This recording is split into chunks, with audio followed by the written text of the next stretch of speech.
আসসালামু আলাইকুম। কি কৰিছে সকলোৱে? চব ঢাকি থৈছো। বতাহ মাৰি আছে তাৰমানে। দাদাৰ গাটো বেয়া এইকেইদিন, ইমান গেঠাই আছে। অকল এটাই প্ৰব্লেম, সেইটো এনেকে কৰি থাকে। দুবাৰ ডক্টৰকো দেখালো, একো মানে বুজি পোৱা নাই কি হৈছে। মানে ডক্টৰে ক'লে গেছ প্ৰব্লেম, অলপ কলিক পেইন হ'ব পাৰে, কিবা কিবি দৰৱ চৰব দিলে, খোৱালো।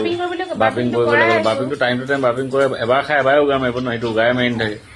এবাৰ উগাৰ মাৰি হৈ যায়, কিন্তু কি প্ৰব্লেম হৈছে এতিয়াও গম পোৱা নাই। এই নিশ্চয় আকৌ এজনক দেখাই আহিলো, তেওঁ দৰৱ দিছে, কিন্তু ভাল তেনেকে পোৱা নাই। যিটো টাইমত গেঠাই হজম হ'বলৈ দৰৱ দিছে, কিন্তু সিহঁতি হজমটো কৰিছে কাৰণে ফিট কৰিছে। ফিডিঙো ধুনীয়া হৈ আছে আৰু পেচাব পায়খানাও ধুনীয়াকে কৰি আছে।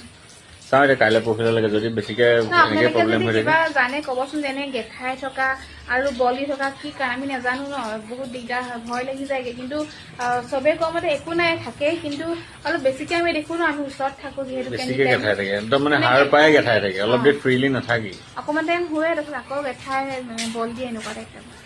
জনাবচোন যদি কিবা জানে আপোনাৰ কাৰণ।